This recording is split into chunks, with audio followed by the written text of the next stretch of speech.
बिस्मिल्लाहिर्रहमानिर्रहीम। अस्सलाम वालेकुम स्टूडेंट्स, उम्मीद है आप सब खैरियत से होंगे। और आज हम लोग टॉपिक स्टार्ट करने जा रहे हैं और हमारे आज के टॉपिक का नेम है एसपी हाइब्रिडाइजेशन। जो एसपी मोड ऑफ हाइब्रिडाइजेशन है ये पाया जाता है अल्काइंस में। अल्काइंस का जनरल फॉर्मूला होता है CnH2n-2 और इनका जो सिंपलेस्ट मेंबर होता है उसे हम इथाइन कहते हैं। इथाइन में 2 कार्बन एटम्स होते हैं, 2 हाइड्रोजन एटम होते हैं और इसमें 3 बॉन्ड्स होती हैं, 3 कोवलेंट बॉन्ड्स होते हैं। ठीक है, कोवलेंट बॉन्ड यानी सॉलिड लाइन से हम रिप्रेजेंट करते हैं।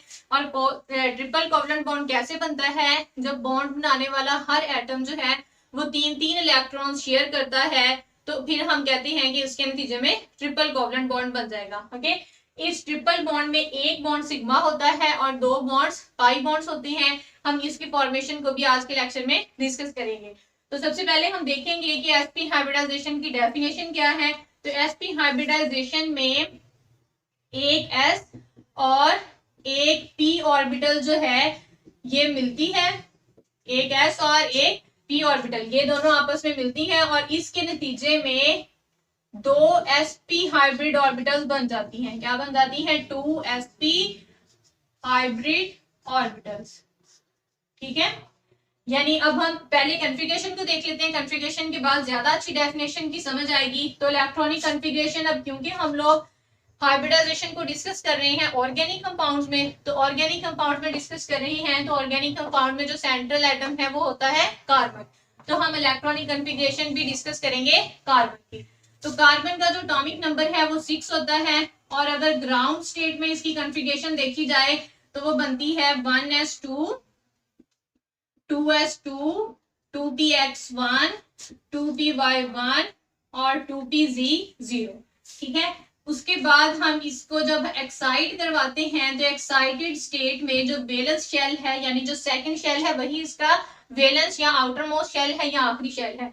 तो उसमें s ऑर्बिटल में से एक इलेक्ट्रॉन जो है वो प्रमोट होके 2pz में चला जाता है। तो उसके नतीजे में बनेगा 2s1 2px1 2py1 और 2pz1। ठीक है, अब यहाँ पे जो है अनपेयर्ड इलेक्ट्रॉन्स कितने हो गए हैं? टोटल 4 अनपेयर्ड इलेक्ट्रॉन्स हो गए हैं और इन 4 अनपेयर्ड इलेक्ट्रॉन्स में से जो 4 ऑर्बिटल्स हैं इनमें से एक s और एक p ऑर्बिटल जो है वो हाइब्रिडाइजेशन में पार्टिसिपेट करेगी और जो py और pz है वो अनहाइब्रिड रह जाएंगी। ठीक है, और वो जो अनहाइब्रिड रह जाएंगी उनके आपस में ओवरलैप करने से पाई बॉन्ड बनेंगे। तो जो हाइब्रिड हो जाएंगी उनके नतीजे में बन जाएंगे सिग्मा बॉन्ड्स। ओके, तो अगर हम इसकी हाइब्रिड स्टेट देखें कार्बन की तो हाइब्रिड स्टेट में क्या होगा कि sp है ये एक sp है, ये दूसरी sp है, तो इसमें भी एक इलेक्ट्रॉन, इसमें भी एक इलेक्ट्रॉन और उसके बाद जो 2py है वो भी अनहाइब्रिड और जो 2pz है वो भी अनहाइब्रिड आ जाएगी। ठीक है, तो ये हम कहते हैं कि जो sp मोड ऑफ हाइब्रिडाइजेशन है, in this type of hybridization 1s and 1p atomic orbital intermix to give 2 sp hybrid orbitals. Okay, atomic orbitals और हाइब्रिड ऑर्बिटल्स में क्या डिफरेंस होता है? जो एटॉमिक ऑर्बिटल्स हैं इनकी शेप्स और इनकी एनर्जीज डिफरेंट होती हैं, जबकि जो हाइब्रिड ऑर्बिटल्स होती हैं इन सब की एनर्जी और इन सब की शेप जो है वो सेम रहती है। ठीक है, उसके बाद हम शेप्स देख लेते हैं कि अनहाइब्रिड ऑर्बिटल्स की शेप्स क्या होंगी। तो आपने क्या करना है, आपने एक्स वाई और जी एक्सिस बनाने हैं। 4 ऑर्बिटल्स है ना, तो 4 आप एक्स वाई और जी एक्सिस बना लो। अब जो एस है इसकी शेप होती है स्फेरिकल, ये आपने फर्स्ट ईयर क्लास में भी पढ़ा था। तो इसकी स्फेरिकल शेप 2px की, ये इसको हम एक्स एक्सिस का नाम दे देते हैं, तो ये हो गया 2px। ये जो वर्टिकल एक्सिस है ये 2py और इस वाले एक्सिस को हम नाम दे देते हैं 2pz का और ये है आपके पास 2s। ये है अनहाइब्रिड ऑर्बिटल। अब हाइब्रिड ऑर्बिटल्स में क्या होगा कि सिर्फ 2px और 2s ने पार्टिसिपेट करना है और उसके नतीजे में ऑर्बिटल्स बन जाएंगी ऐसे। ठीक है, या इसके अलावा ये अनहाइब्रिड की शेप है, हाइब्रिड की शेप जो होती है वो एक ही लूप होती है ना उसमें, तो इसके नतीजे में बन जाएगी शेप इस तरह से। ठीक है, और इसी तरह दूसरी अगर हम बनाएंगे तो दूसरी की भी शेप इस तरह से बनेगी। अब हमने कहा था कि जब हाइब्रिडाइजेशन के बाद जो है वो 2 लूप बनती हैं, लेकिन हम लोग क्या करते हैं, हम अपनी आसानी के लिए जो स्मॉल लूप होती है इसको कैंसिल कर देते हैं, निग्लेक्ट कर देते हैं और जो लार्ज लोब होती है हम उसको अपने साथ लेके चलते हैं, ठीक है। तो ये हो गया अनहाइब्रिड ऑर्बिटल्स की शेप और ये हाइब्रिड ऑर्बिटल्स की शेप। अब हम बात करते हैं कि ज्योमेट्री क्या होगी, कि sp हाइब्रिडाइजेशन की ज्योमेट्री क्या होगी। तो जैसा कि हमने यहाँ पे भी देखा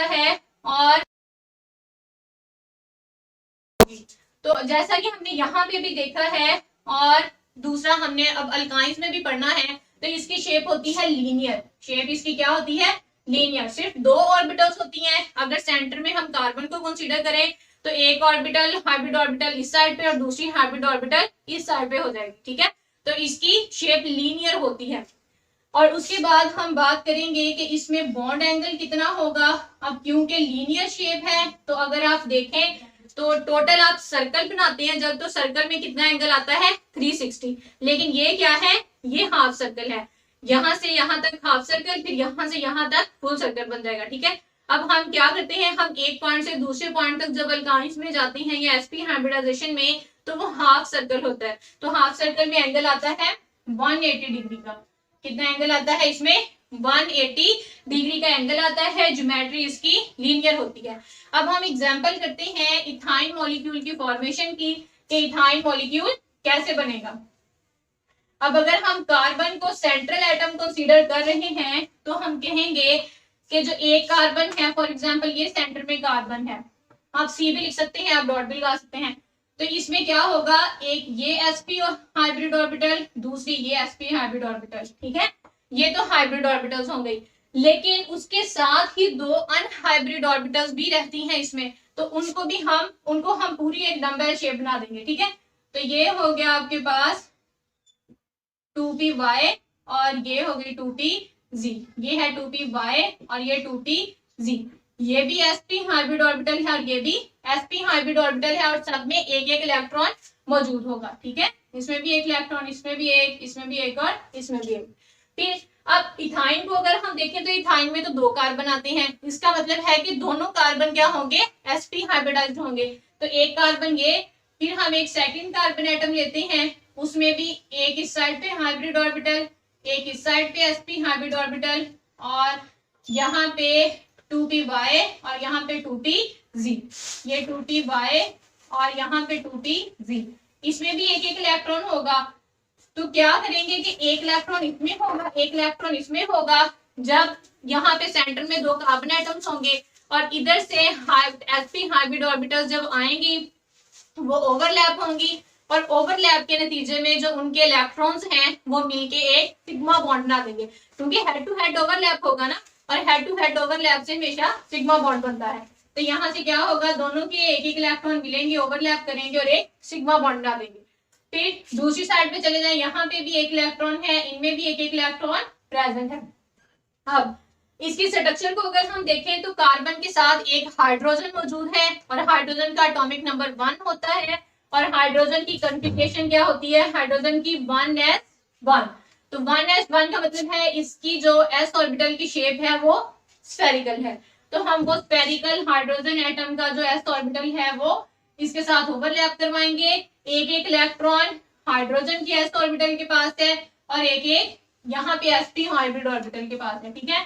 तो ये ओवरलैप कौन सा हो जाएगा, sp हाइब्रिड ऑर्बिटल है और इसका ओवरलैप हुआ है हाइड्रोजन की s ऑर्बिटल के साथ, तो ये हो जाएगा sp s ओवरलैप। यहाँ पे भी हो जाएगा sp s ओवरलैप। अब बाकी ये जो अनहाइब्रिड ऑर्बिटल्स हैं ये होंगी इन हाइब्रिड ऑर्बिटल्स के परपेंडिकुलर, यानी हाइब्रिड ऑर्बिटल्स ऐसे हैं तो अनहाइब्रिड ऑर्बिटल्स ऐसे होंगी, परपेंडिकुलर होंगी। तो अब ये क्या होगा कि एक कार्बन की जो 2py है और जो दूसरी कार्बन की 2py है ये आपस में पैरेलल होंगी, ठीक है। तो ये पैरेलल ओवरलैप कर लेंगी। इसी तरह जो एक कार्बन की Z है और दूसरी कार्बन की Z है ये भी एक दूसरे के पैरेलल है, तो ये भी पैरेलल ओवरलैप कर लेंगे, ठीक है। पार्शियली फिल्ड ऑर्बिटल्स है ना, ये पार्शियली फिल्ड का मतलब ये है कि इनमें होने कितने चाहिए इलेक्ट्रॉन्स, दो होने चाहिए, लेकिन इनमें क्या है एक एक इलेक्ट्रॉन है, तो आप हाफ फील्ड या पार्शियली फील्ड नहीं कह सकते हैं। तो यहाँ पे इसकी जो 2py है वो दूसरी कार्बन एटम की 2py के साथ ओवरलैप कर देंगे, ठीक है। फिर इसी तरह फर्स्ट कार्बन की जो 2pz है वो सेकंड कार्बन की 2pz के साथ ओवरलैप कर लेगी। तो इनके ओवरलैप के नतीजे में क्या बन जाएगा, ये कार्बन एटम है, दूसरा ये कार्बन एटम है, इन दोनों की sp ओवरलैप हुआ, sp ओवरलैप हुआ सिग्मा बॉन्ड, इधर sps ओवरलैप हुआ हाइड्रोजन के साथ सिग्मा बॉन्ड यहाँ पे भी। फिर ऊपर और नीचे क्या होगा, ऊपर और नीचे दो दो पाई बॉन्ड्स की इलेक्ट्रॉनिक डेंसिटी मौजूद होगी, ठीक है। तो इसको अगर हम लोग एक ही करके लिखें तो हम इसको मजीद एक्सपेंड कर देंगे, ये पाई इलेक्ट्रॉन्स की डेंसिटी है। और अगर हम बॉन्ड्स की फॉर्म में लिखें तो हम इसे कैसे लिख देंगे, हम इसे लिख देंगे कार्बन ट्रिपल बॉन्ड कार्बन, फिर बॉन्ड हाइड्रोजन, बॉन्ड हाइड्रोजन। तो यहाँ से इथाइन मॉलिक्यूल जनरेट हो जाएगा, ठीक है। आइए समझ। और इथाइन मॉलिक्यूल की अगर आप बॉन्ड्स को रिप्रेजेंट करें तो कितने बॉन्ड्स होंगे इसमें, इसमें 3 सिग्मा बॉन्ड्स होंगे और 2 पाई बॉन्ड होंगे। तो ये था आपका sp हाइब्रिडाइजेशन के रिलेटेड कि sp हाइब्रिडाइजेशन एल्काइंस में कैसे पाई जाती है। इसमें हम पहले हमने डेफिनेशन की, फिर हमने इलेक्ट्रॉनिक कॉन्फ़िगरेशन बताई कार्बन की, उसके बाद हमने शेप्स की हैं, अनहाइब्रिड ऑर्बिटल्स की शेप्स क्या हो सकती हैं, हाइब्रिड ऑर्बिटल्स की क्या हो सकती हैं। फिर हम लोगों ने एग्जाम्पल की है, और एग्जाम्पल में हमने किस मॉलिक्यूल को डिस्कस किया है, एग्जाम्पल में हम लोगों ने इथाइन मॉलिक्यूल को डिस्कस किया है। ओके।